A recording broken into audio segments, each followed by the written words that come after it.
All right, we're talking about classical Greece, and we ended up with the Delian League.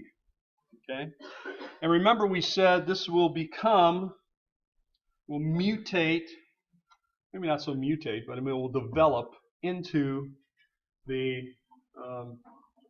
Let's pass these around. Pass those around. I'll just start it up here. If you want one, take it. If you don't, that's fine. Well, I've already had a couple, and I shouldn't even have had that. So if it gets to the side of the room over there with people that aren't really into class, I'll leave that completely up. No.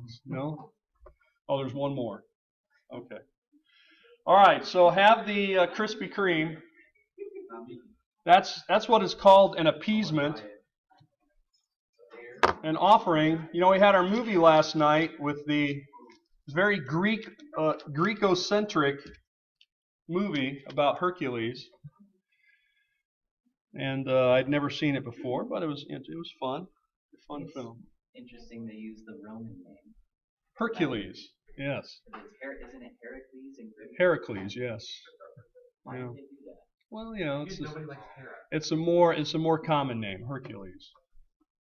Yeah, that's probably why. Same guy. But yeah, they did use Zeus and Hera, and they had. Did they have Mars? No, then I don't. Ares. Ares. They had Ares in it. Yeah. So all the other names I think were Greek. And Hercules, it's really the pronunciation, I guess. All right. So now that business is taken care of, let's begin. The Delian League. We left off here. This is going to become the Athenian Empire. And of course, most of the pretense is removed in 454 when the money is moved from the island, the sort of sacred island, to Athens itself, they say for safekeeping. So here is a map that shows you where the island is, Delos, and where Athens is in blue. And so you can see the island here, and notice how we have circular form of islands. This did not go unnoticed to the Greeks. So they felt that this sort of circular form of the islands was significant, holy, I guess you might say, divine. And Delos was set apart as an island dedicated to the gods. I mean, there was a small population of people that did live there, but it was just filled with temples. Temples to, well, I don't know how many are there, 15, 20 temples. And I actually got to visit there, when was it? Last summer for the first time. I'd never been to Delos, and so it was very interesting. Still today it's almost unoccupied. I mean, there's people there in the daytime. So today it's the whole island's sort of like a national park or archaeological park. And so very few people live there today, just people working at that park. I think they move in and out. And of course, boats go there every day. From Mykonos, you can see Mykonos up here. It's a larger island. Mykonos is a pretty famous island with tourists. And so I was on a cruise boat. It stopped at Mykonos, and you could take a boat to Delos, so you had to go across for the day. So that was well worth it for me, anyway. But it is remote, and so they put it out here because of its sort of religious significance. But they will move eventually everything into Athens. Now, the person who is really here at the highlight of ancient Greece is this guy, Pericles. And you can see his name. It's written right down here under his statue. If you know your Greek, you can read it. It's Pericles. The golden age, what many people call the golden age of ancient Greece, is 5th century. Okay, so that would be in the 400s. Remember how that works. But really, the golden age is this period right here. The Periclean age, it's sometimes also called. Periclean age, the age of Pericles. At this time, we see that Athens is rebuilt. Remember, the Persians got mad and they burned it to the ground. Remember we talked about that. They burned the whole city to the ground. And since they had burned the city to the ground, it needed to be rebuilt. So you could see it as an opportunity, right? Sometimes what some person might think is a terrible tragedy, others can look at it and say, hey, that's really an opportunity. The opportunity here was to rebuild Athens in a whole new way. Kind of like with Atlanta after Sherman. We don't like to bring up things, but some people called that urban renewal, right? Sherman's urban renewal. Atlanta was completely, torn up. Then it was rebuilt. So I don't think it's any accident, actually, that Atlanta is the main sort of capital in the South, right? The largest population, a lot of things happening there, because it has been completely rebuilt since the Civil War. Well, Athens is rebuilt. He establishes this assembly of the 500 as a government, and he's going to take all those veterans. And this is one of the problems of course, the United States faced, or has faced, and maybe still does face to some extent, is that we do have a lot of veterans. And with the 1990s, the end of the Cold War, mainly because the Soviet Union collapsed, the United States saved a lot of money. We talk about, well, the economy did well in the 1990s. That's really because we eliminated a huge item to our budget, and that was military. We just slashed the military, and that put a lot of money into other things. But the problem that it then creates is for the veterans, right? What are they going to do? They no longer have a job that way. So this is what Pericles is going to do. All these veterans of the Persian War, he's going to put them to work. He's got a labor force. Obviously, these guys are strong and they're eager. I mean, they need money and so forth. So the former soldiers and sailors, he puts them to work. And one of the big projects is building a double wall. They build a wall, not only a wall, but a double wall around Athens. And it's not only around Athens, it goes around Athens, but then all the way down to their port.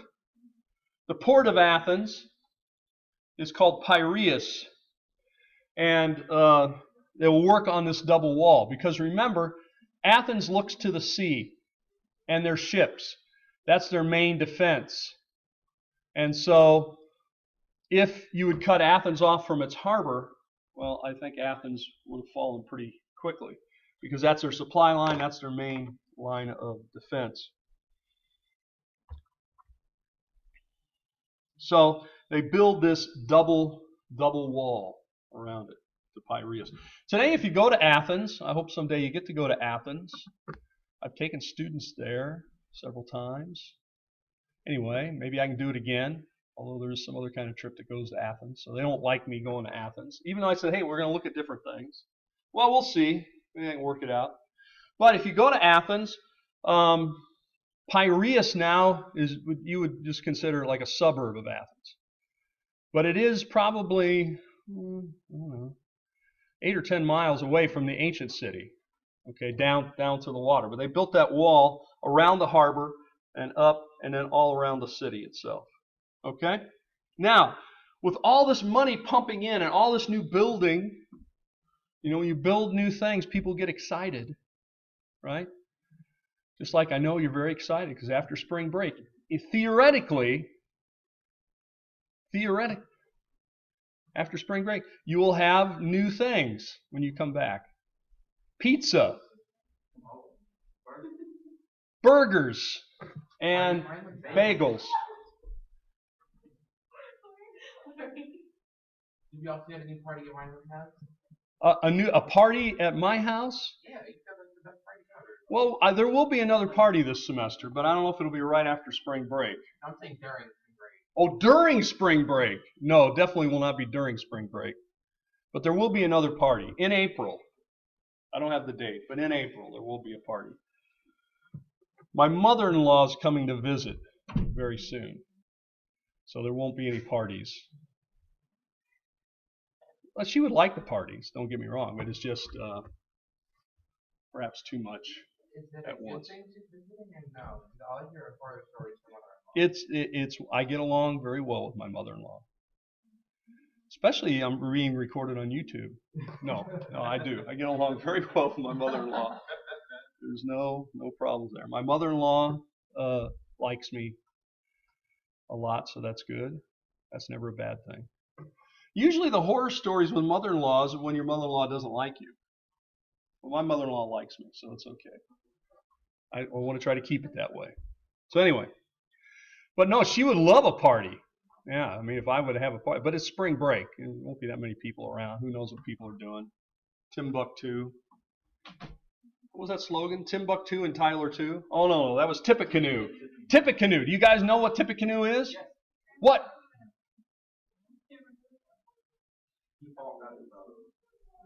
Battle of Tippecanoe. What is the Tippecanoe? It's a place. It's a river. It's a river. Tippecanoe River. I've swam in that river. It's in Indiana. Tippecanoe. And Tyler too. Harrison. William Henry Harrison. But that's got nothing to do with this class. Why did you guys bring it up? Okay. Let's move on. Let's move on now. There's a lot more we can say about the culture, and we will probably come back and talk about it. But let me just go on with some of the political stuff today, since we have this time together. The Peloponnesian War. Peloponnesian War. Our source for this is our good old buddy Thucydides. Thucydides. You could say this is a battle between Athens and Sparta, but that's a little simplistic. I mean, it's really the Delian League versus the Peloponnesian League. The two main cities, we would argue, could be Athens and Sparta. But there's a lot more in there. And so really it's the Athenian Empire is seen as a threat to the other city-states. They believe that Athens will not settle for just the cities they have, that they will try to expand. And they'll actually expand down into the Peloponnesus and all over. In other words, they'll want to come to dominate the entire area of Greece. Sparta, the main city on the other side, but with major help from Corinth. Corinth is on the Peloponnesus, and Corinth was a powerful city, and it was growing in power, ascending in power. So that's a major ally, those two, in the Peloponnesian League. Again, a bit simplistic, but true to say that Athens relies on its navy, primarily, while Sparta relies mainly on their army. By the way, the depiction here is of a hoplite warrior. A hoplite warrior. You can see the hoplite warrior is actually fairly heavily armed, or armored anyway, as say compared with, and I don't have a picture up here of the Persians. The Persians used wicker. It's sort of a wicker shield and a wicker breastplate that was primarily there just to stop arrows. Wasn't going to stop a sword, obviously, or a spear. But the idea was they could move faster with not all that weight. Because if you take all the, the metal helmet, the shield, the breastplate, and so forth, the equipment of a hoplite was 80 to 100 pounds. So if you imagine marching in the heat, or trying to move quick time through with an extra 75, 80 pounds in a battle, that's a lot. Okay, that takes a lot out of you, slows you down. And so the Persians went much lighter.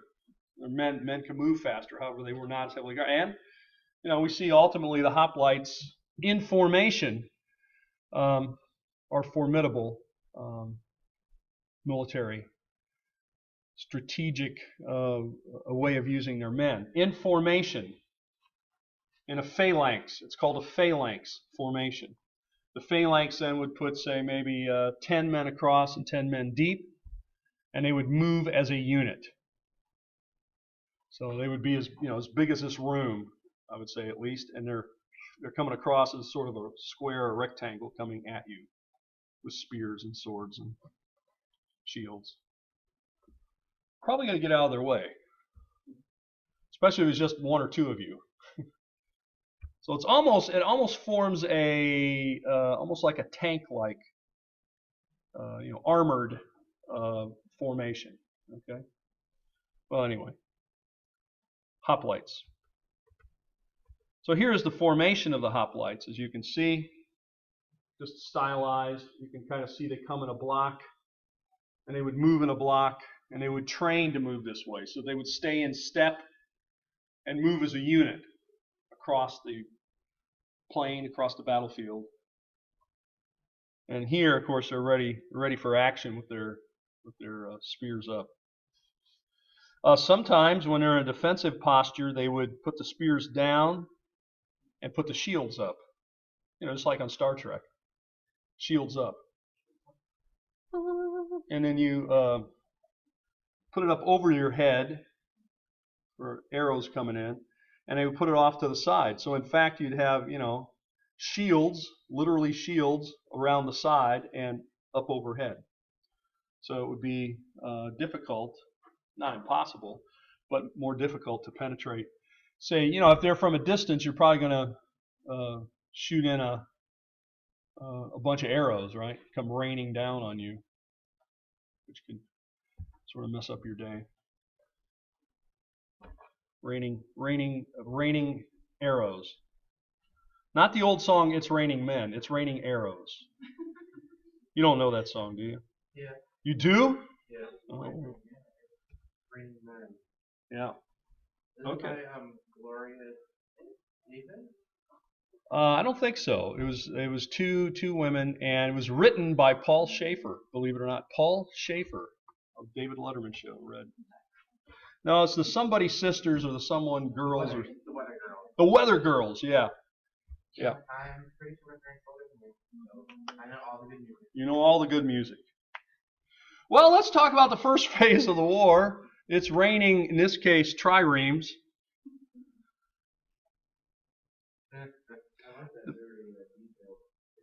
Do you like that? I tried, as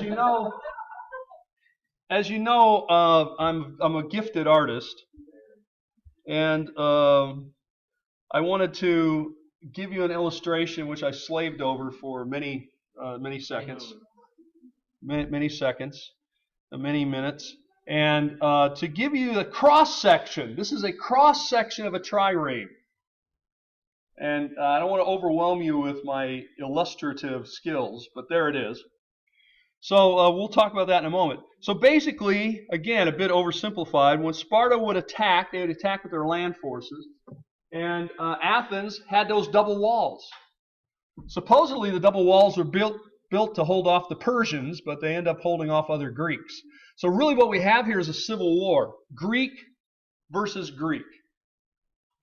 Spartans versus Athens, Corinthians versus Athens, and of course Athens had allies as well. Then Athens would attack with their ships. The Spartans couldn't hold up to that. As we mentioned before, you see this little illustration down in the corner of a ship. Some would say nicer than my illustration. No. You see that the ships had oars. They also had a sail, and they were long and narrow, quite narrow, okay? Because, remember as we said, the ship is the weapon. So it was fortified on its bow. We're going to use ship terms, right? The bow is heavily fortified with extra wood and usually sheathed in bronze or metal, right? So that it can literally plow into the enemy ships, hoping to poke a hole in it and then back out. This takes a lot of coordination. So just to give you an idea how a trireme works, tri meaning three, trireme is a ship with 3 banks of oars. As you can see in my detailed illustration,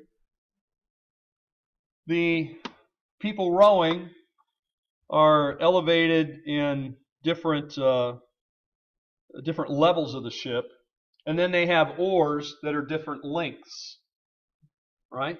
So the guys in the bottom have shorter oars, guys up at the top have longer oars. Makes sense.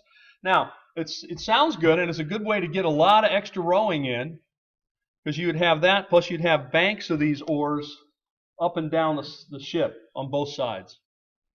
Of course, the key to all of this is coordinating the rowing. Because if you can imagine, if you've got long oars, you're up here rowing, and you're kind of doing your own thing, and everybody else is doing their own thing, all these oars are going to get hitting one another and getting jammed up, or working against one another. Okay, so you have to do it in a coordinated fashion, which means that the people that you put in here to row are going to have to train. You can't just get, usually it'd be between 80 and 100 men usually. Put them in there, start rowing. No, it's not going to work well. You're going to have to practice.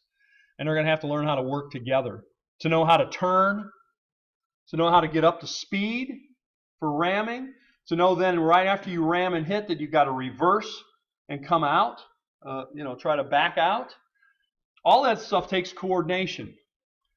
And then also, of course, you coordinate it with the sail. You could use the sail sometimes, usually not when you're in battle, though. You're not going to use the sail. You're going to use the oars. Okay, so that gives you the idea of the trireme.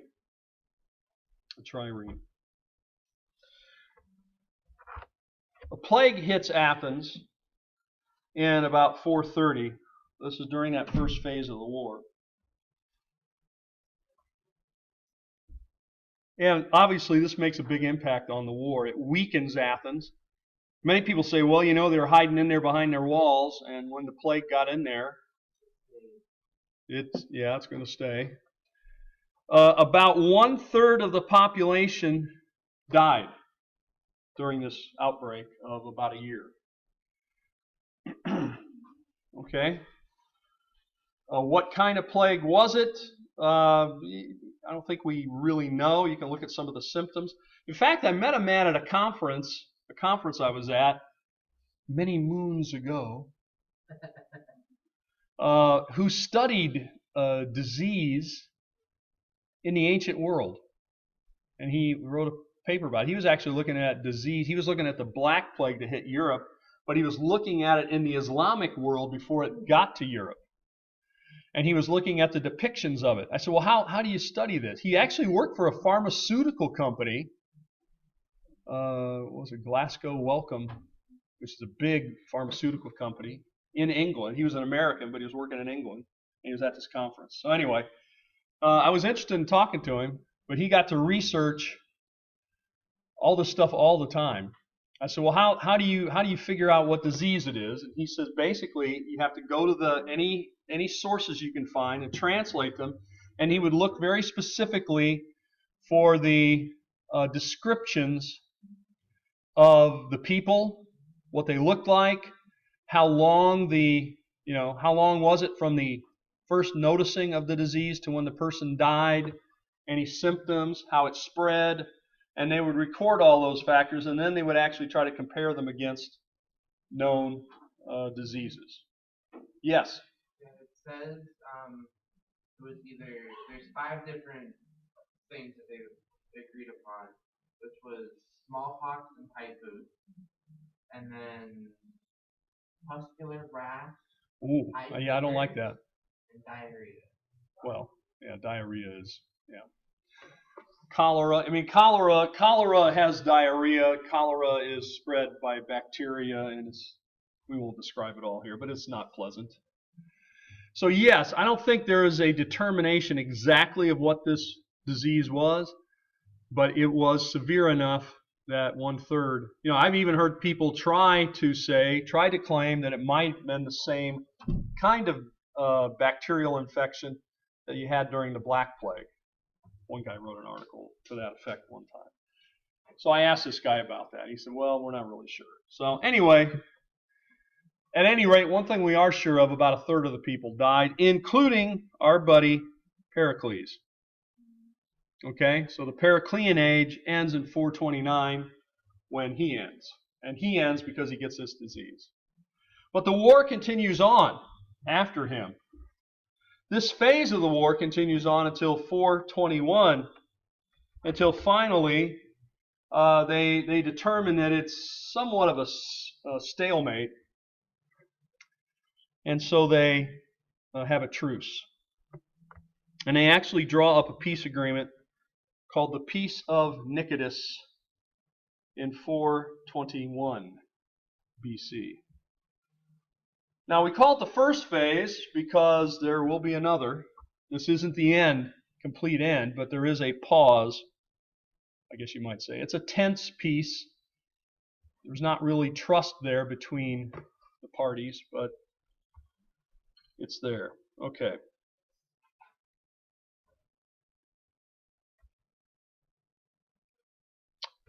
Now, more we could say there, but I want to move on to some of the culture in the time we have left. We've got about, 8 minutes. So let me just talk a little bit about some of the culture of this classical Greek period. Because what we see, the reason it's called the Golden Age in Athens is that it brings together some of the greatest minds of the ancient world. Some people might say some of the greatest minds ever. And in a wide variety of, sort of military, government, philosophy, architecture, so on. Well, let's talk about Socrates, or as you call him, Socrates. Socrates. Socrates. He's so great. Socrates.